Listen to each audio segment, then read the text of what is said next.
Desde la perspectiva ciudadana, Canal 19 presenta Pulso Ciudadano, con la conducción de Julio Valdivieso.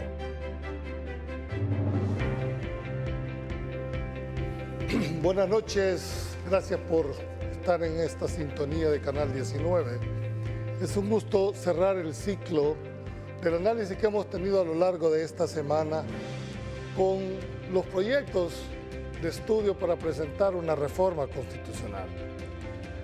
Esta noche, antes de presentar a nuestros invitados, quiero hacerles la aclaración por transparencia, que se trató también de conocer cuál fue la posición de FUSADES. Intentamos tener a un representante porque nos gustaría saber cuál es la posición de uno de los principales tanques de pensamiento del país. De igual manera, se invitó también al exmagistrado Rodolfo González en su concepto de presidente del Instituto de Derecho Constitucional aquí en el país y tampoco tuvimos respuesta. Hago esta aclaración porque estábamos en la obligación de conocer las posiciones institucionales. No se vale hacer cuestionamientos cuando se tienen los espacios abiertos. Hecha esta aclaración, le doy la más cordial bienvenida a dos colegas abogados de mucha trayectoria, no solo en la parte académica, sino también en la parte política, analistas que han estado. Me da mucho gusto presentar a Eduardo Escobar, abogado joven y también presidente de una de las fundaciones del país. Eduardo, muchas gracias por aceptar nuestra invitación. Buenas noches, Julio, un gusto. Igualmente, ya teníamos días de no ver a un colega, Astor, nos ha costado que se levante. Pero en fin, Astor, muchas gracias por aceptar la invitación. No, muchas gracias, Julio. Un placer compartir con tu persona esta tribuna y por supuesto con el colega a la orden. Y vía Zoom nos estará acompañando Ramón Villalta, también analista de mucha trayectoria, para que esta noche podamos tener un debate estrictamente de altura, jurídico-político. Bien, quisiera entrar contigo desde el punto de vista de tu fundación.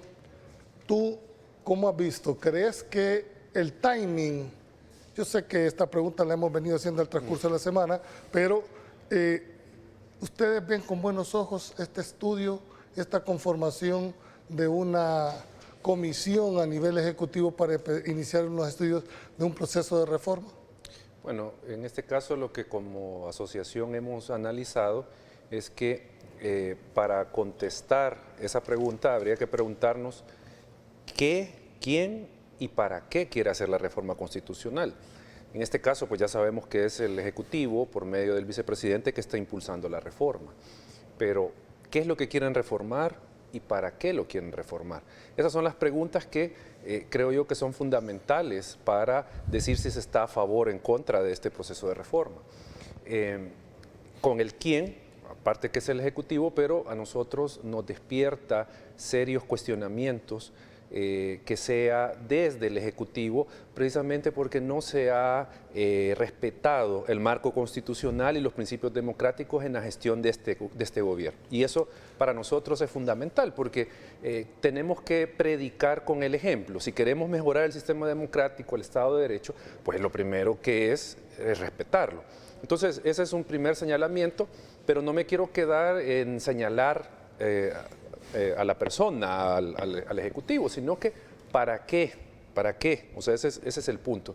Nosotros en ese comportamiento omisivo respecto de los principios democráticos, del Estado de Derecho, y esa intención permanente del gobierno de saltarse las reglas, nosotros lo que creemos, y obviamente digo creemos porque todavía no hay un proyecto de reforma, solo se han dicho algunas grandes líneas, lo que creemos es que puede ir esta reforma enfocada en disminuir los controles que la Constitución actual plantea, los controles políticos. Entonces, en esa medida es que nosotros no estamos aplaudiendo y no vemos del todo con buenos ojos esta iniciativa del gobierno.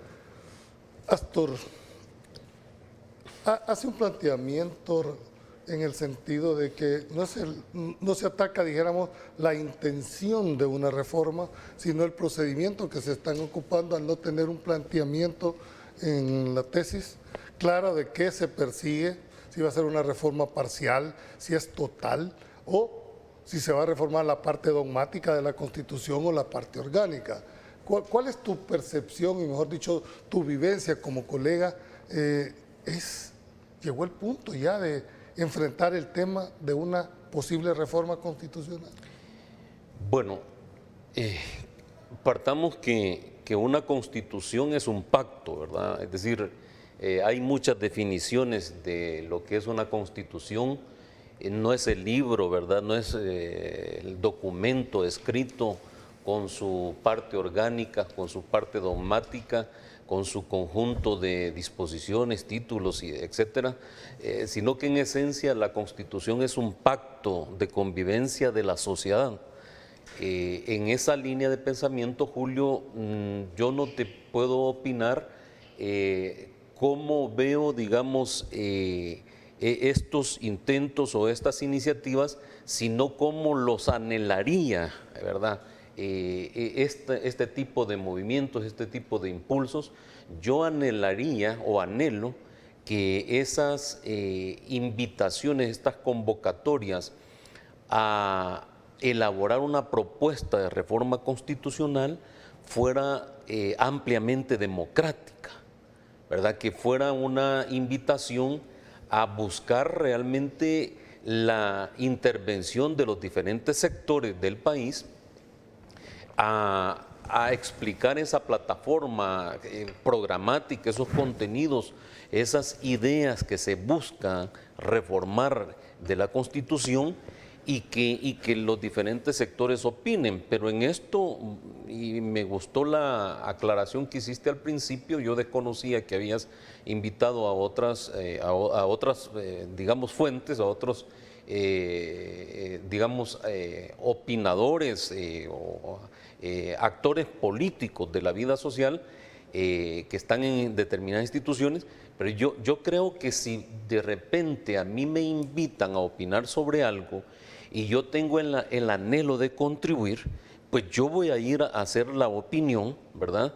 Y voy a plantear mis puntos de vista, y si al final el que me ha invitado a hacer esa contribución hace todo lo contrario a lo que yo le dije, yo lo voy a cuestionar totalmente o abiertamente, porque voy a decir, bueno, me sorprendió, me engañó. En esa línea de pensamiento yo quisiera que si hay ya puntos específicos o propuestas concretas que me imagino que ya deberán tener algunas propuestas, que sean realmente para unir a la sociedad, para desarrollar la sociedad, para beneficiar a la sociedad, para que hagamos verdaderamente la Constitución un pacto de convivencia. Y solo cierro con esto para no abusar mucho en mi intervención. En ese pacto de convivencia demanda que demos demostraciones concretas que queremos esa convivencia pacífica, que demos un paso adelante para decir, yo depongo mis actitudes, ¿verdad?, mis actitudes de pleito, de discusión, incluso le voy a bajar la dosimetría malcriada que tengo de mi vocabulario en caso que algunos actores políticos estén utilizando ese lenguaje hasta malcriado para referirse al adversario, y al deponer mis actitudes convoco, por ejemplo, a una iniciativa de participación para tener una mejor constitución para el país, que busque solucionar problemas de la gente, problemas de la clase media, problemas de la gente más pobre del país, y que busque una convivencia con los demás sectores del país. Eduardo, de tu intervención puedo interpretar, es el hecho que al no conocer, tú percibís que esto es entonces una medida distractora, el hecho de estar hablando de reformas a la Constitución, puesto que no hay, dijéramos a criterio tuyo, un planteamiento de decir, vamos a reformar estos y estos artículos. Pero al igual que la comisión del órgano ejecutivo, que hay que diferenciar entre el estudio del proceso de reforma. Aquí lo que se está haciendo es un estudio hacia la Constitución. Igual podría ser que tú en tu fundación pudieras hacer exactamente el mismo estudio, y por eso hice la aclaración, porque hubiera sido interesante ver cuál era la posición de uno de los principales tanques de pensamiento con muchísima trayectoria como es FUSADE. Tú estás viniendo y estás dando tu punto de vista con respecto a este tipo de reforma. Entonces, ¿es una medida distractora esto o en realidad persigue crear un nuevo pacto social? No, yo creo que tiene mezcla de ambas cosas. Y obviamente hay temas en este momento que se le están viniendo encima al gobierno que tienen que ver con señalamientos de mal manejo de fondos públicos, señalamientos de rompimiento de ciertas reglas, por ejemplo, lo del antejuicio contra el director de la policía por ser viceministro, etcétera, etcétera. O sea, hay un panorama que se le está pintando al gobierno un poco complicado y que sin duda, hablar de una reforma a la Constitución por la trascendencia que eso tiene puede desviar la atención de estos problemas. Pero junto con esto hay que tener en cuenta algo que siempre ha dicho este gobierno y el presidente ha sido muy claro en decirlo. Él ha dicho que la Asamblea Legislativa, la función de ellos solo es apretar el botón. Ha dicho que no puede ponerse la vida de los salvadoreños en manos de 5 abogados que solo tienen firmas y sellos y papeles. Entonces, ¿qué quiero decir con esto? El presidente, sin duda, y lo vemos, por ejemplo, en las declaraciones que dieron ayer, o antier, el Gabinete de Seguridad, estaba el secretario privado junto con varios ministros, lo que estaban ellos al final señalando era, y no lo podemos llamar de otra manera, era estar en contra de la regla.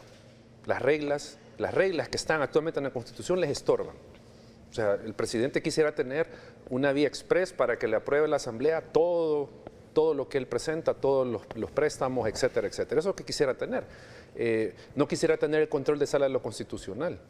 Entonces, uno podría pensar, y esto es con lo que yo comenzaba, era ¿para qué quieren hacer la reforma? Sin duda, ellos tienen... ¿No crees tú que una constitución que viene después de 13 constituciones productos de golpes de Estado, y esta la del constituyente del 83, que se da en un ámbito, dijéramos, de un conflicto armado, esta no podía ser la oportunidad, como al principio lo planteó Astor, de hacer una amplia consulta, no solo con los sectores políticos, con los académicos, ¿verdad?, de este país, con las universidades, ¿verdad?, de este país, con fundaciones como la tuya. O sea... No, es que nosotros en la asociación no estamos en contra de que haya una revisión a la Constitución y que se puedan reformar algunos aspectos puntuales. O sea, aquí, por ejemplo... ¿Puntualmente contra qué estás tú, dijéramos, o que no te satisface, dijéramos, la situación?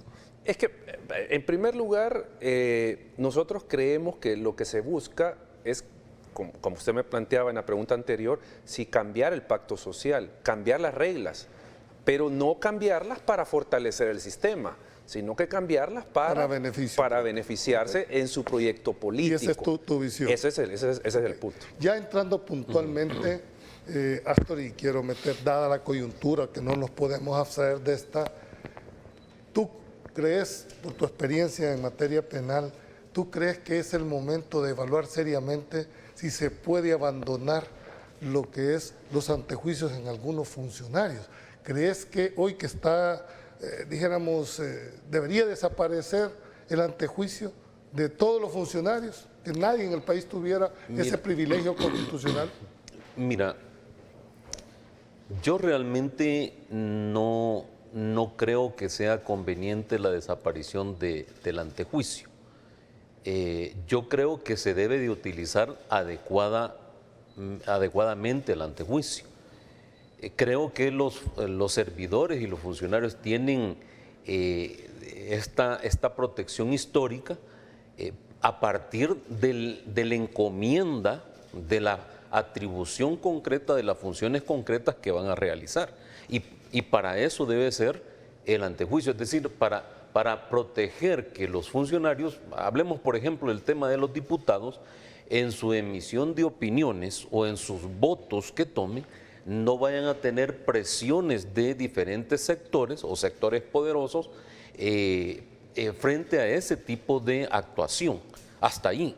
Pero cuando, por ejemplo, un funcionario claramente comete un hecho delictivo común o incluso un delito oficial, pues en esa línea creería yo que se le tendría que apartar de esa protección de la manera más inmediata.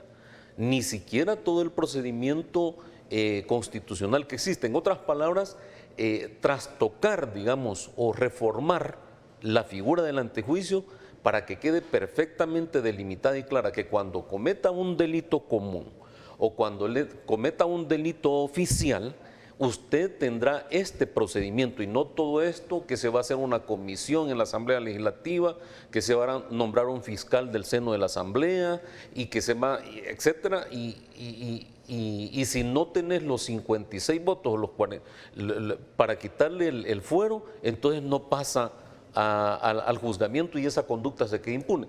Voy a poner el ejemplo concreto más reciente, digamos el tema del diputado que se vio involucrado en esta conducción temeraria y causa la conducción temeraria murió una persona. Me estoy refiriendo a un diputado de Arena, Magaña. El diputado Magaña.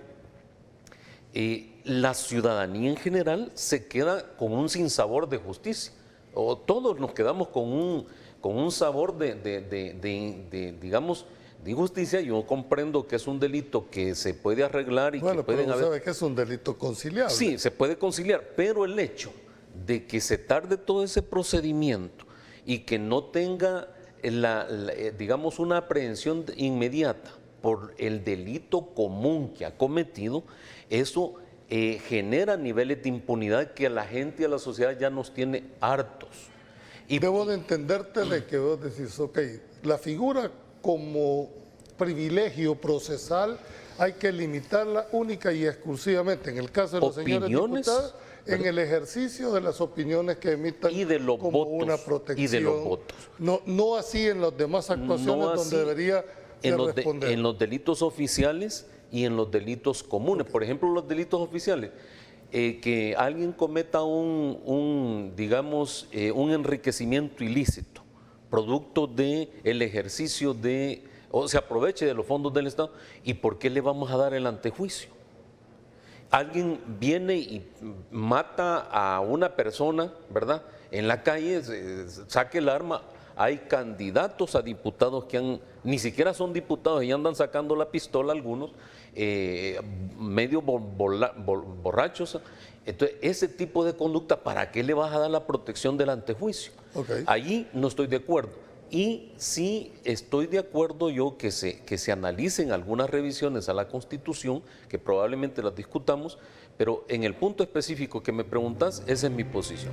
Bien, puntualmente quiero dejar señalado, porque tenemos que ir a un corte comercial, dos cosas. Uno es que quisiera ir a escuchar la opinión de ustedes en cuanto a la imprescriptibilidad que debe existir por los delitos por 10 años. De hecho, tenemos entendido que la Corte Suprema de Justicia ya advirtió opinión que más de 10 años no están conociendo en la sección de probidad este tipo de situaciones. Esa es una. Y la otra, que el día de ayer, en la discusión que se tenía aquí el doctor Zamora, y quiero dejártela muy planteada, era con respecto al tema de la literalidad de la Constitución, porque en algunos casos se ha ido más allá. Y una de las interpretaciones que estuvo aquí dándose por parte de la otra invitada, que era Tania Pastor, decía, bueno, mire, es que o nosotros reformamos esta Constitución o a golpe de sala nos van a ir marcando la pauta, y ponía el ejemplo típico cuando se interpretó el artículo 85 para permitir. No nos cambie, cuando regresemos va a ser interesante conocer las opiniones de nuestros dos invitados.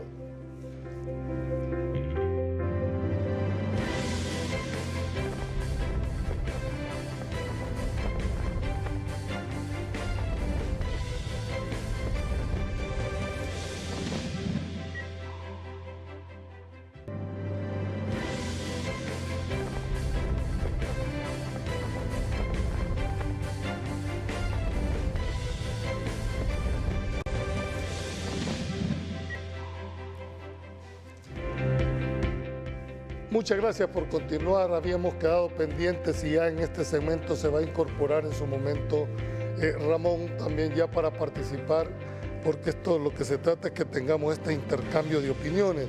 Había dejado planteado y tomando como base el día de ayer, Eduardo, era el hecho de que ¿por qué la parte literal de la Constitución casi siempre ha estado como en un segundo plano, dijéramos en el momentito, y se recurre más a un método interpretativo más amplio, más, más integral, dijéramos, en Nación?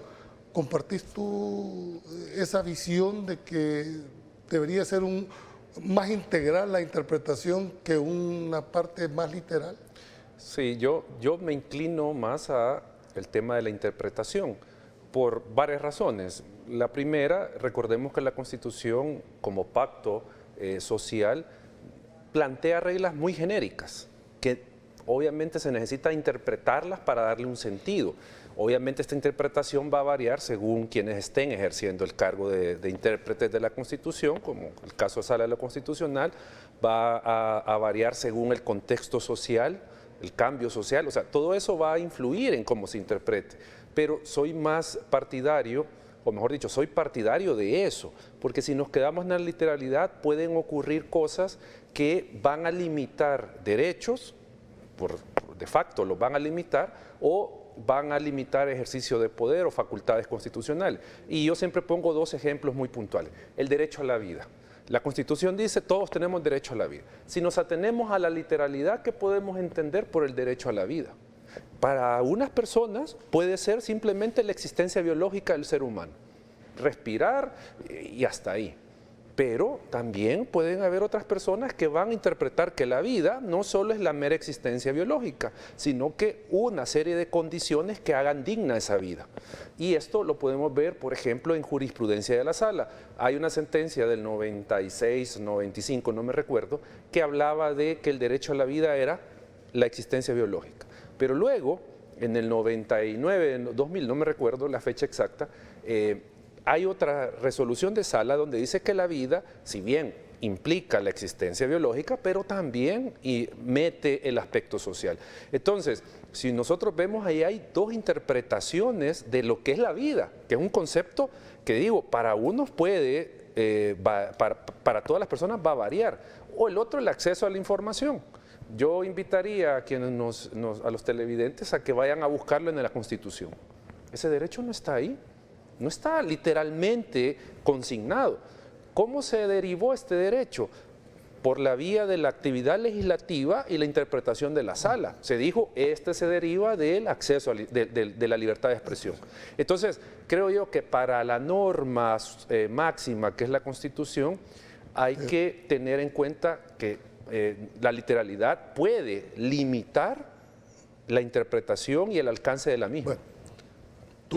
Nosotros sabemos que a los abogados nos enseñan reglas de hermenéutica jurídica. Sabemos que hay principios o instrumentos para poderla. Se interpreta lo oscuro, se interpreta lo que no está clarificado. Pero te pongo puntualmente, Astor. El artículo 85 de la Constitución, cuando se permitió la candidatura no partidaria, pudo haberse hecho con lo que está planteando Eduardo. Tu ejemplo que pones es lógico, eso es indeterminado, pero cuando te dice ese artículo 85 que el único, es decir, la palabra único no tiene ninguna, dijéramos, generalidad. Entonces, ¿qué pasa? Vamos a estar sujetos a la línea jurisprudencial que en ese momento da. Entonces, ¿cómo está? Mira, yo sinceramente en esa resolución de la Sala de lo Constitucional anterior hay que hacer la aclaración que no ha sido esta sala, ¿verdad?, sino que la anterior, la sala conformada por Rodolfo González, Belarmino Jaime, Sidney Blanco, Florentín Meléndez. Y que dicho sepa, tuvieron unas muy buenas resoluciones. En muchas el tema sentencias, no es personal. Sí, por supuesto, yo estuve de acuerdo en muchas sentencias y en otras tantas no. Pero en ese en particular yo no estuve de acuerdo porque a mí me parece que el artículo 85 de la Constitución es tremendamente claro y el principio al que te referías, aunque no lo denominaste, es donde no distingue la ley, no debe distinguir el intérprete. Es decir, si está claro el punto, ¿para qué vamos a darle vuelta al asunto, verdad? En esa línea creo yo que se extralimitó la sala anterior cuando interpretó el artículo 85, que es concreto cuando dice que la única forma de accesar al poder es por medio de los partidos políticos, y la sala saber de dónde saca. En mi opinión, la sala se violó, diría yo, el artículo 86 de la Constitución de la República, que te dice el artículo 86 que los funcionarios únicamente están habilitados para hacer lo que la ley específicamente les manda. Punto. Entonces, otra cosa que no le permita la ley no lo pueden hacer. Y la ley, en este caso la Constitución, en mi opinión, no les permitía a los magistrados tomar esa determinación. Sin embargo, la tomaron. En la práctica, si uno ya se mete a la parte operativa de el impacto que pudo haber tenido esa sentencia, realmente es mínimo, porque solo tenemos un diputado independiente o no partidario, a pesar de que varios participaron, pero ese es otro análisis. Quisiera, ya está Ramón en línea, creo que has estado escuchando, Ramón, el tema, y bajo esta óptica, dijéramos, y hay que decirlo con mucha transparencia, la sala ha ido marcando en algunos casos esos golpes que los órganos que debían de haber estado llamados a hacerlo, en el caso de la Asamblea Legislativa, haber hecho una reforma para ir adecuando, ha sido, dijéramos, a golpes de resoluciones que han ido como modificando. Quizás no sea lo más adecuado, pero frente a una realidad han venido como marcando. ¿Tú crees que es necesario que en lugar de que se vayan dando esas resoluciones que muchas veces unos no les gusta, a otros les gusta, sería mejor en realidad dejar clarificado en el texto constitucional? Bueno, yo creo que lo que importa es que el debate de la reforma constitucional no es un debate nuevo. Inmediatamente pasadas las elecciones de 1994, hubo la necesidad de identificar una serie de temas que no solo implicaban reformas del marco legal, sino que ya implicaban reformas de carácter constitucional. En aquel momento, en primer lugar, en temas relacionados con el Tribunal Supremo Electoral. Temas que agarraron mucha más fuerza posterior a las elecciones de 1997 en temas relacionados con la separación de funciones del Tribunal Supremo Electoral.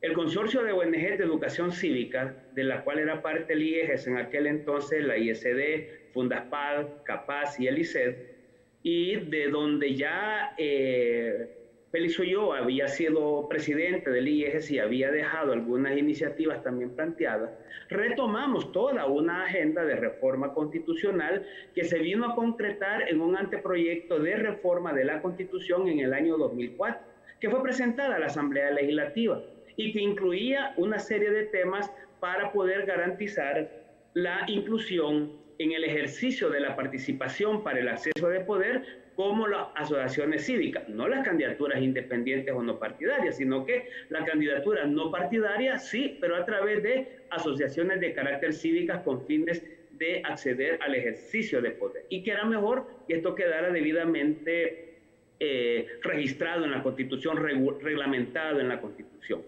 Pero también habían temas relacionados con la necesidad de que el sufragio del salvadoreño no solo sirviera para poder elegir a los representantes, sino también para poder ser parte en la toma de decisiones importantes, ya sea de carácter legislativa o de política pública. Para ello se había planteado la necesidad de incluir reglas para el plebiscito y el referéndum, que eran temas fundamentales.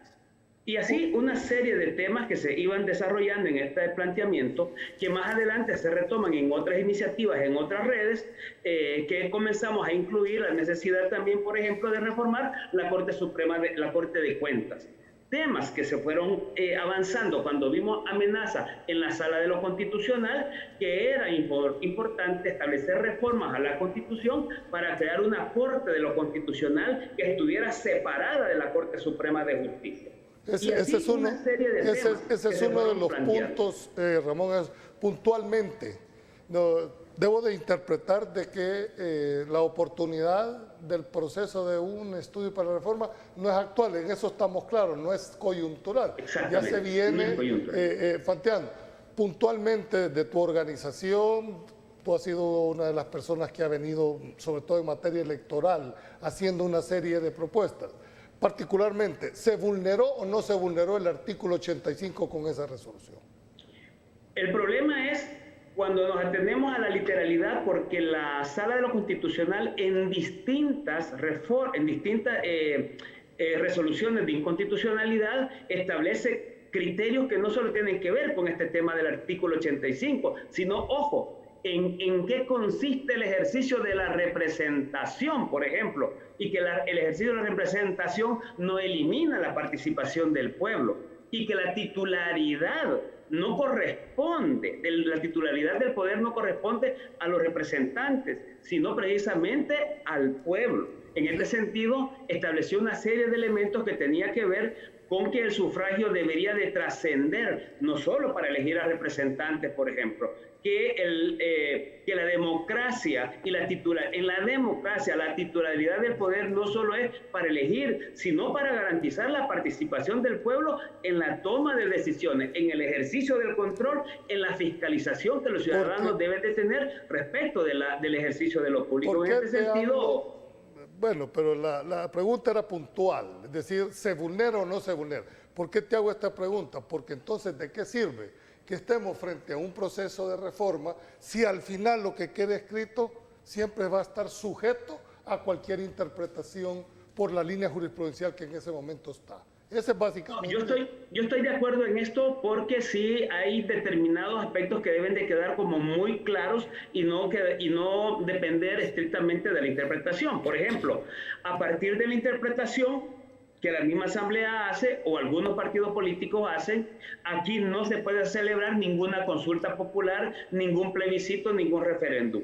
La jurisprudencia de la Sala de lo Constitucional habilitó prácticamente para que el plebiscito, el referéndum, pudiera aplicarse indistintamente si hubiera o no reforma constitucional. Una situación que no ha sido posible y no va a ser posible si eso literalmente, por ejemplo, no queda en la Constitución. Definitivamente hay cosas que sí deben de quedar claramente y literalmente establecidas en la Constitución, porque de otra forma no va. Por ejemplo, te pongo otro caso, el caso de las candidaturas de los salvadoreños del exterior y de la posibilidad que los salvadoreños del exterior tengan una representación en la Asamblea Legislativa. En alguna medida, la 156-2012 abrió esa posibilidad.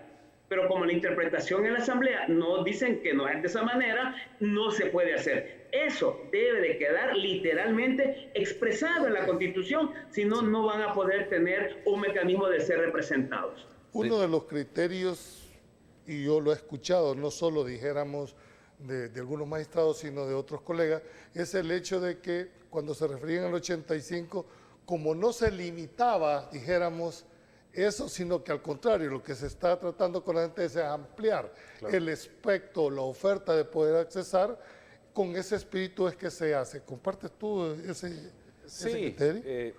Es que creo yo que hay que partir de algo. La Sala de lo Constitucional en esa sentencia hace una diferencia muy clara entre la participación política, ¿sí?, y la militancia política partidaria.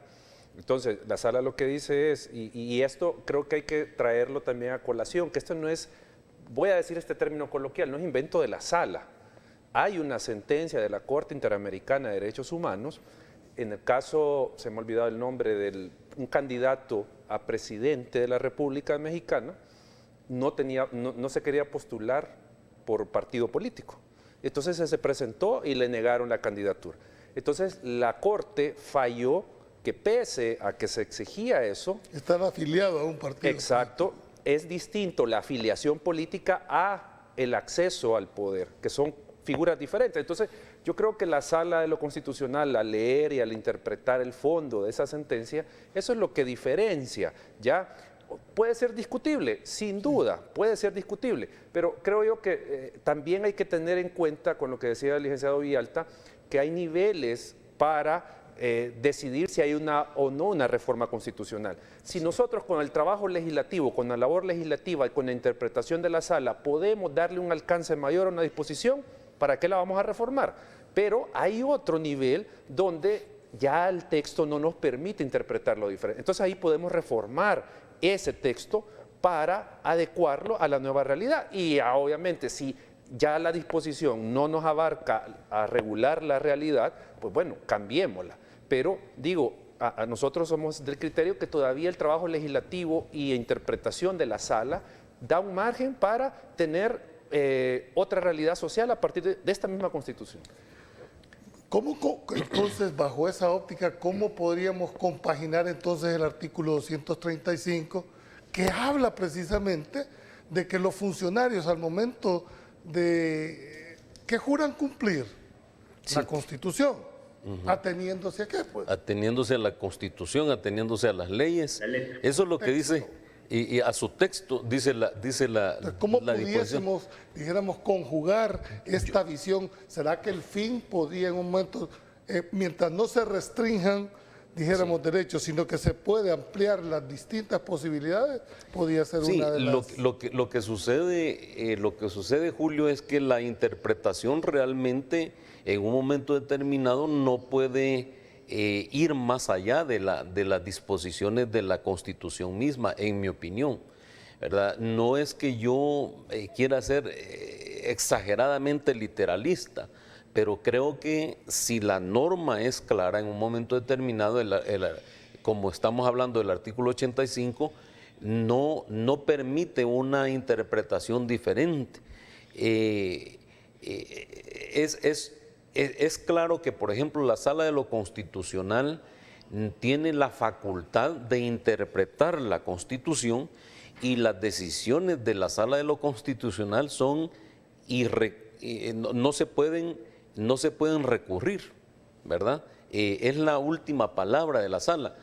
Creería yo que en esta iniciativa de revisión de la Constitución habría que definir exactamente cómo quedan algunas normas en el tema electoral, en otras áreas también, para que las interpretaciones que pueda hacer la Sala de lo Constitucional u otra entidad no vayan a chocar con con el mismo mandato constitucional.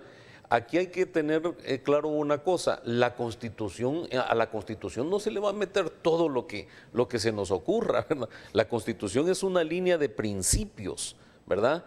Hay derechos establecidos en la Constitución, pero ya la misma Constitución podrá decir este postulado o esta decisión, este mandato que se señala en la Constitución lo va a desarrollar una ley secundaria. Y entonces lo que hay que trabajar en el país es que la Asamblea ejecute o haga las leyes secundarias que le vaya a marcar que creo la que Constitución. esa es la principal deuda que es una deuda importante. Vamos a un corte comercial para ver la última parte ya con nuestras conclusiones de nuestros invitados. No nos cambie, ya volvemos en Pulso Ciudadano.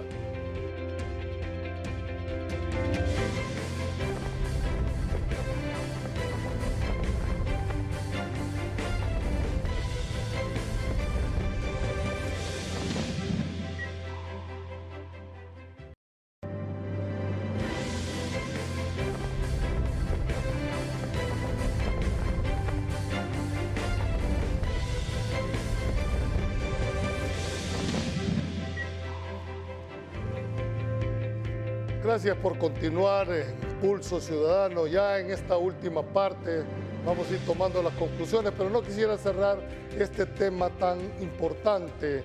Ramón, se ha discutido, y aquí tuve yo en este set a los miembros del Tribunal Supremo Electoral, y dejaron entrever en un momento determinado poder regular vía resoluciones del tribunal lo que es las redes sociales.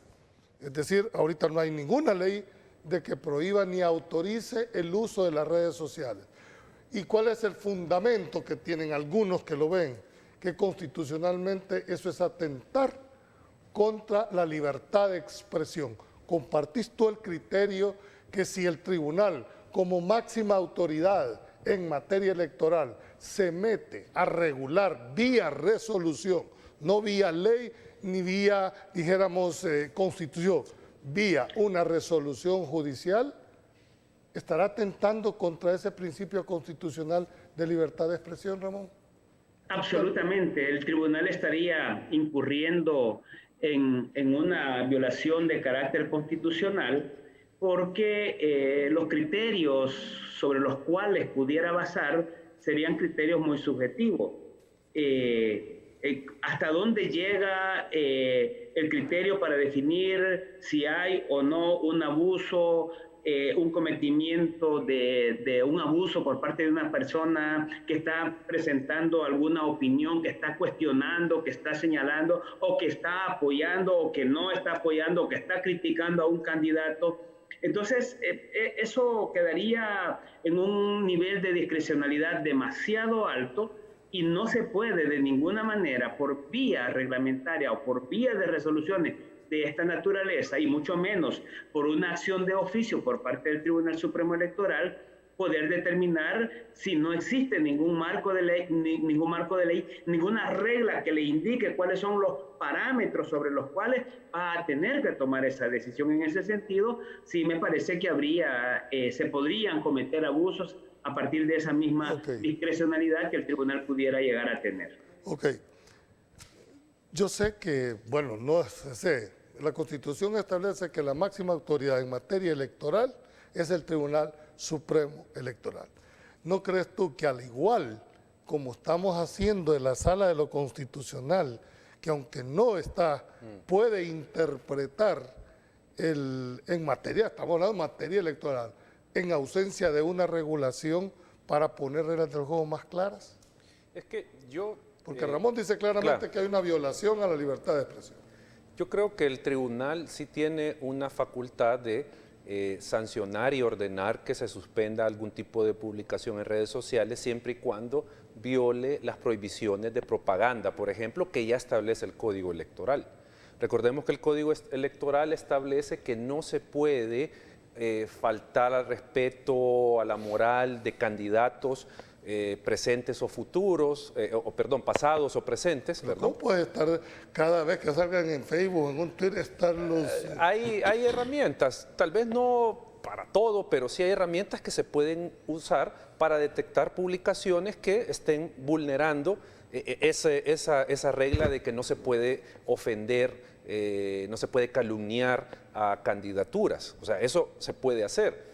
Ahí no habría una violación al derecho de libertad de expresión, porque estamos hablando de que hay una ley, hay una regla que se está violentando. O, por ejemplo, que alegando mi derecho de libertad de expresión, yo puedo comenzar en este momento, si yo fuera un candidato, a publicar "voten por mí" en redes. Si hay una prohibición constitucional de cuándo comienza la campaña electoral. Entonces, en esos casos, yo no vería que el tribunal viola un derecho, porque estamos hablando de que hay prohibiciones que están haciendo respetar. Ahora, que si se va en este caso, a prohibir que una persona exprese su opinión política, ahí es diferente, pero digo, en las prohibiciones no se pueden limitar, porque también el tribunal, para mí, y eso lo hizo la elección anterior, el tema de descalificar algunas publicaciones porque eran noticias falsas. Porque también eso es otro de los puntos. Y ahí no está de ninguna manera violentando el derecho de libertad de expresión de nadie, sino que lo que está es informando a la ciudadanía que no crean esa noticia porque no tiene sustento en la realidad. Astor, ¿tú cómo ves esto de las interpretaciones? Precisamente esa es una de las grandes deudas que se tiene. No tenemos regulación con respecto a las redes sociales. Muchos las han ocupado como un instrumento para lograr, dijéramos, una manipulación y conseguir algunos fines, como los que planteaba Eduardo, en muchos casos noticias falsas, fake news, en fin, Es decir, pero ¿tú cómo mirarías que el tribunal regulara, dijéramos, una actividad que hoy por hoy no está en ninguno, ni en el Código Electoral? Desde tu óptica, ¿es eso atentar contra la libertad de expresión?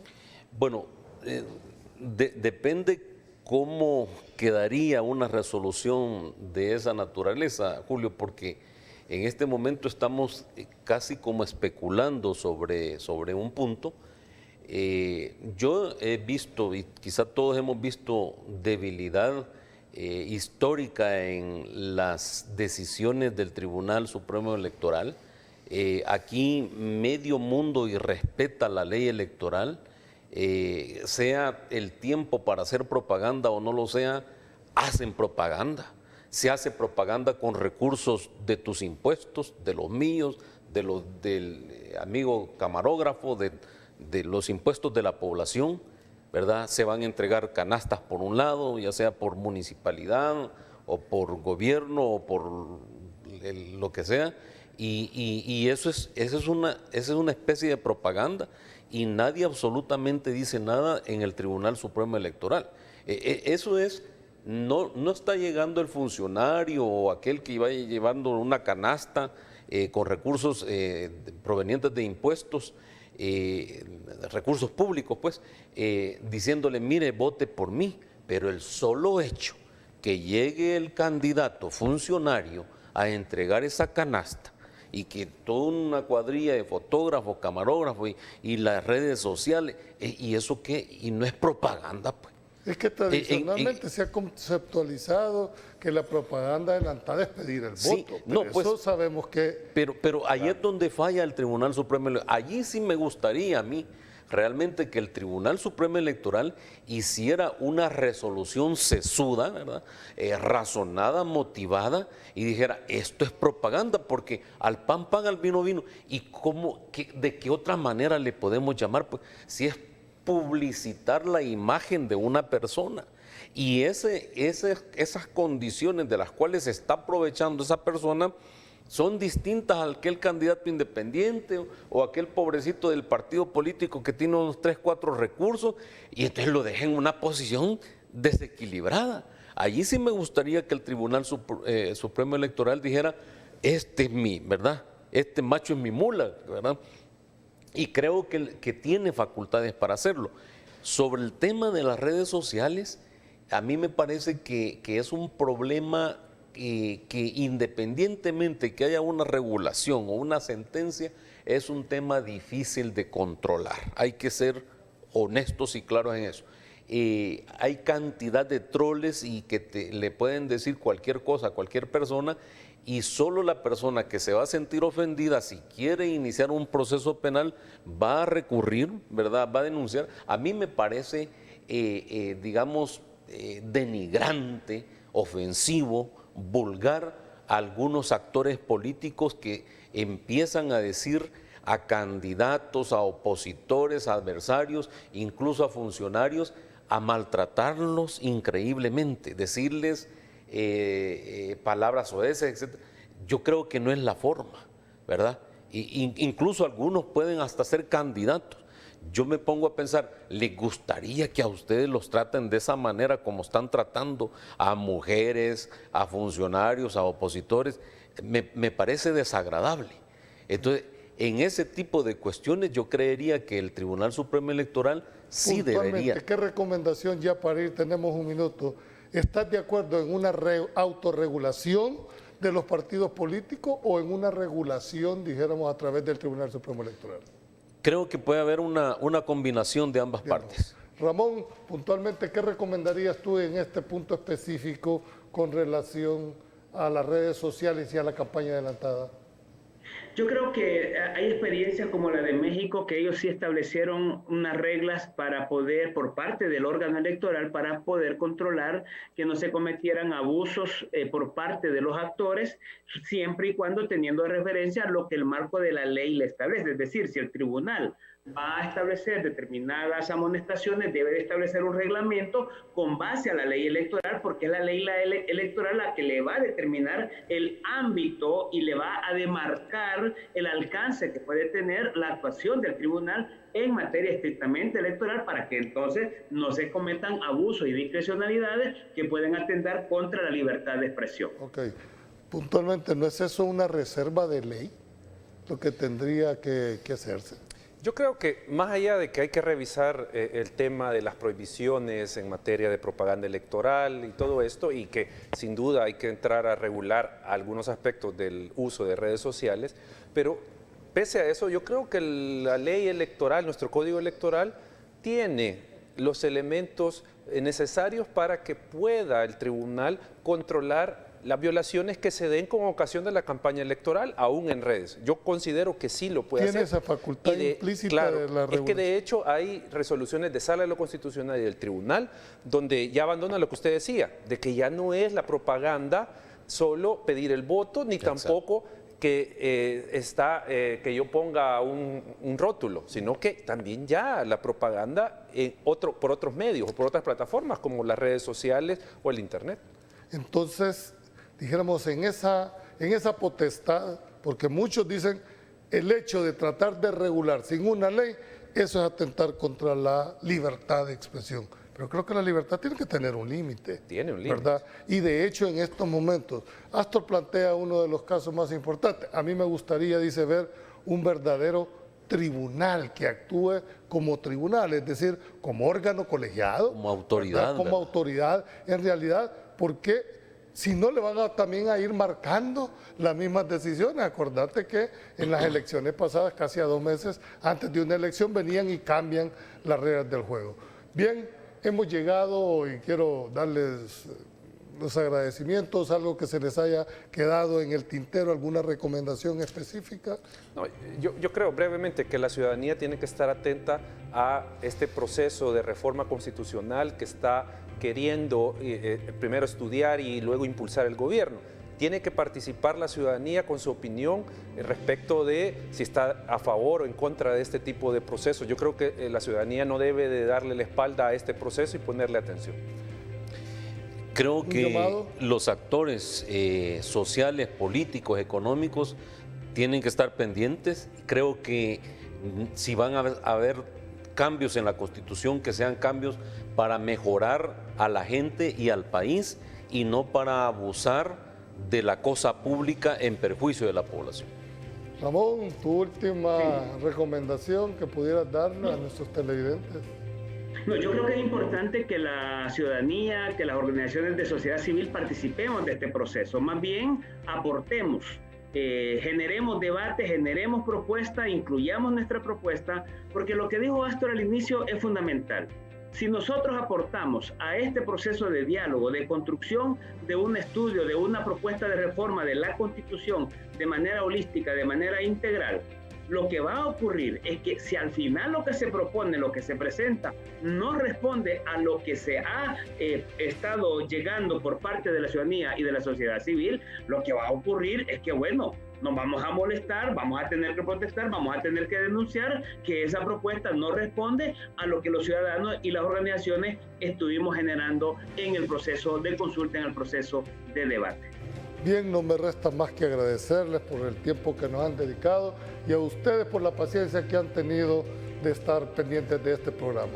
Con esto cerramos el ciclo y nos vemos la próxima semana con otro tema, con constituyentes de la década del 83, con diputados para ver cuál es su óptica en cuanto a las reelecciones, cuántos partidos llevan, qué porcentaje llevan de personas que se reeligen, cuál va a ser la nueva propuesta electoral que van a tener cuando hay personas que han tenido 18, 21 años de ser diputados y siguen en esa misma situación. Así es que pasen buenas noches, nos vemos la próxima semana, que Dios los bendiga y pasen un feliz fin de semana.